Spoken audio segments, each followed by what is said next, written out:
Hello, it's me, Danny, and today I'm going to look at Beyonce's chart again. I posted a video a while back, but some people have been asking me that they thought that Beyonce was actually born at 10 a.m. and not 4:37 a.m. And a couple of websites recently have changed from their early morning birth time to 10 a.m. So I'm going to kind of take a look at this version, and I'm also going to walk you guys through a little bit about how Zodiacal Releasing works with Zodiacal Releasing point for spirit, for the point of spirit, and then yeah, we'll just jump into it. All right. So first of all, part one: what's different about her chart with the Libra rising? A lot. I still think that the Leo rising chart is such a good. Um, it's just such a good portrayal of her public persona. So I think, I really do believe that, if you want to bring a certain energy in your chart forward facing, you can just sort of rotate the chart and pull those energies forward. So, I do think her public persona is very Leo, rising, that Mars and Leo situation. So it's still possible for her to really like use that energy and that persona in a forward facing way when she's on stage. So I'm not going to completely discredit that chart. And also, 10 a.m. birth time, like there's no way she's born at exactly 10 a.m. I'm sure it was like, if this is accurate, it's probably 10:05 or 10:15 or like 9:52. So 10 a.m. exactly as a birth time, I don't trust it that much. But anyway, we're just going to take a look at this. So one thing that changes is that she's got Venus right sitting on the ascendant.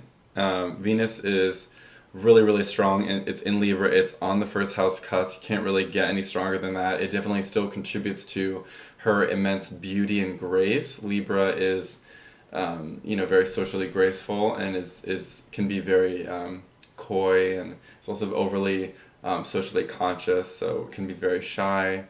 And then she's got all these personal planets in the 12th house, which the 12th house is the house of institutions, hospitals, insane asylums, prisons. So this creates like a very locked down kind of person, very like imprisoned by her experiences. So that's interesting. We've definitely sort of heard pieces of that, through documentaries, and how she's, sort of just taken from place to place, and she's like almost like like a tiger in a circus kind of a thing. So that's kind of interesting. Also, her guardian angel planet switches from being Venus to being the moon in Scorpio. So that's going to give her more of a value of having intense emotional experiences over maintaining kind of harmony as a higher ideal, which does actually shift the personality quite a bit. Libra rising can also be very, a little more like catty than like a Leo rising. Leo risings just really want recognition and acknowledgement for their work. Libra rising sort of enjoys criticizing and kind of critiquing everything in the process. And people say Virgo is like a meticulous, critical quality, but Libra is the most critical, I think, in my opinion. Libra is extremely critical, because nothing is really luxurious enough. It's not really up to par. It's like Libra is kind of that, it's like very like upper class. So that's interesting. Anyway, okay, so getting into the zodiacal releasing. So you can take any point in the chart and progress it forward using this technique. The time periods are based on the synodic cycles of the planets, which is how long it takes for a point to come back to exactly where it was. So, for example, the Leo synodic cycle, which is directly related to the sun synodic cycle is 19 years. So you can see Leo for 19 years. 19 years later, it's Virgo. Virgo's time period is 20 years, which is Mercury. It's 20 years. So then it's Virgo for 20 years. And then these are the months. So these are the month time periods. That's the second Time Lord.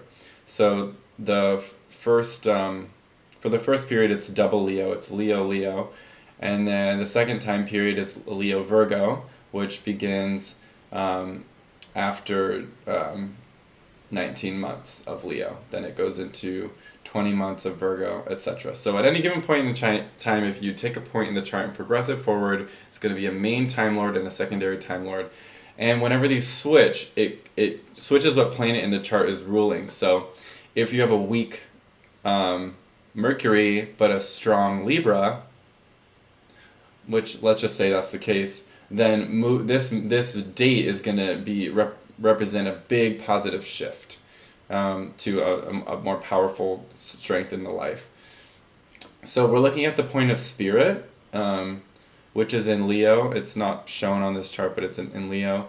There's also the point of fortune, which is popular. The difference between the two is that point of spirit is your will. What it represents the quality and the experience of the things that you consciously choose. Whereas the part of fortune is more about what happens to you.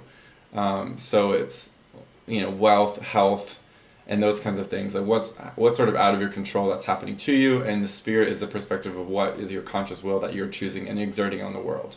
So it's this like back and forth play on these things. Most people tend to look at the spirit over fortune, but if you want to look at, if you look at someone who like inherited a bunch of money or all of a sudden became famous really in an instant, that's often a point of fortune type of thing and not a point of spirit thing. Beyonce definitely has some, privilege and a lot of support in her chart in terms of the part of fortune, but the part of spirit is much of a representative of her conscious influence into her career, which is very clear. So it was just kind of interesting to step through some of these things and see when. So obviously, this first 19 years of her life was very sort of protected. This is very.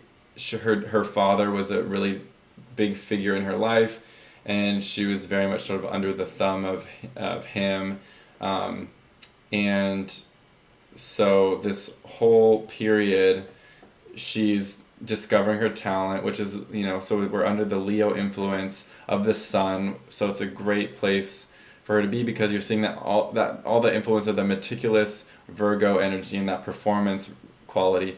And the sun in the 11th house is also called like the chosen one, so tend to like if someone randomly picks someone out of a group, my astrology teacher would say this all the time,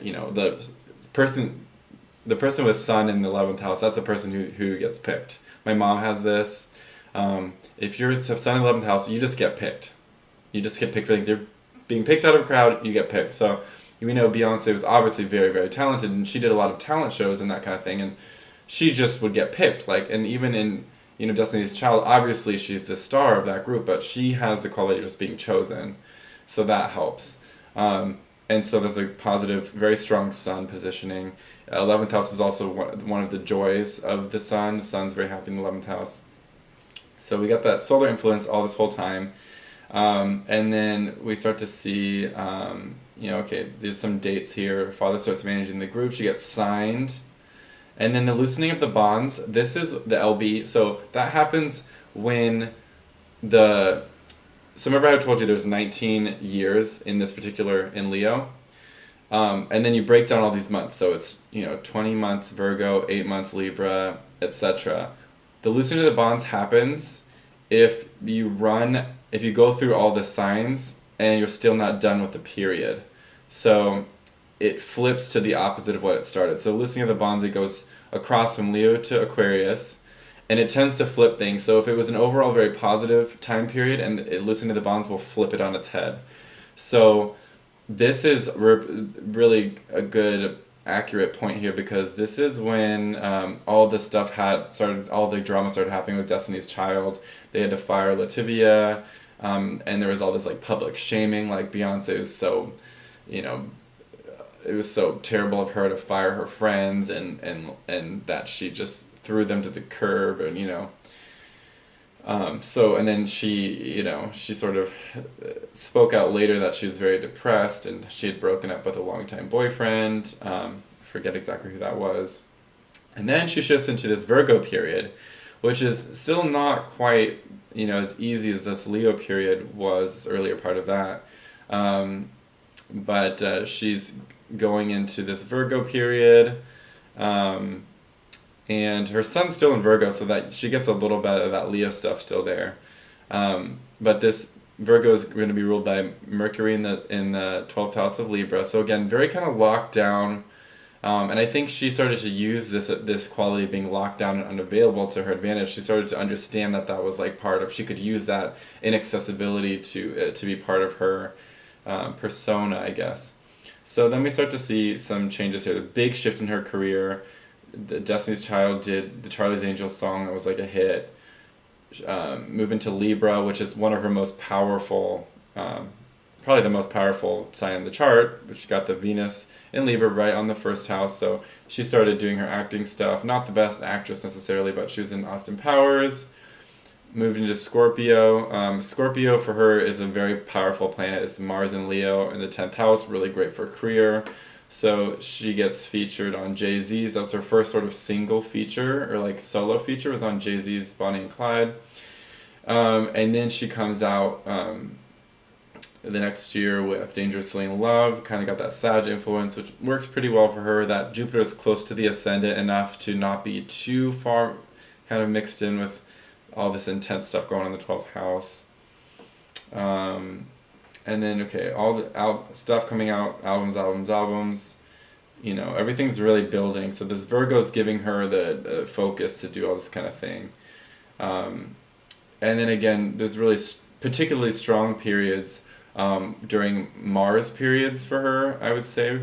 So again, when she was first featured on the Jay-Z song, and then she was featured on Telephone, which is, again, when Beyonce was really transitioning from just kind of being pop R&B to like this powerhouse in the music industry. And then we go down. So she released her self-titled. She has all these planets are in Libra, so they're. As long as what's nice about her chart is, even though it's got 12th house influence, since these planets are all so powerful and they're under the wraps of Venus in Libra, which is her planet, all these periods are going to be pretty good for her. So the only thing that I've noticed is that these loosening of the bonds periods are not probably very good for her. She had this really nasty one. She's pregnant right now. She has a date coming up, September 2017. It's another loosening of the bonds. It's probably not going to be that great for her.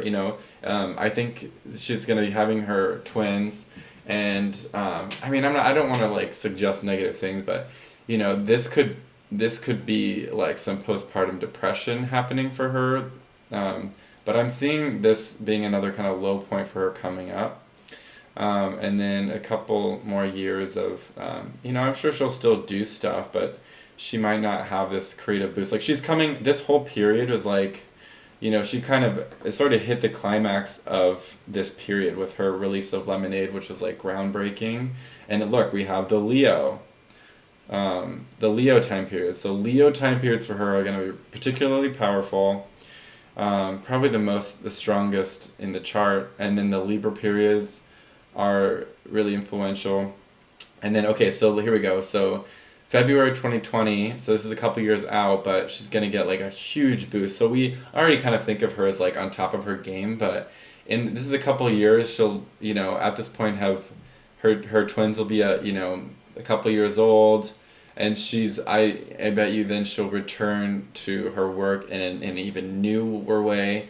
Like she's sort of hit the climax of this time period, but she's not hit the climax of her life. Like she still has lots and lots to do here. So again, this is a Zodiacal Releasing using Point of Spirit on Beyonce's Libra rising chart.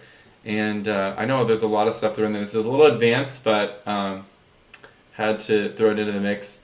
Some people have been asking me about Zodiacal Releasing, so I hope you guys enjoy. And in the meantime, please continue to share your questions with me and your different learnings. And I really appreciate all of your comments. I love talking to you guys. And please subscribe. And if you think any of my videos are interesting, please share them with your friends. I'm definitely enjoy reaching as many people I can and helping to inspire other people about astrology. So thanks for tuning in, and I'll see you guys later. Bye.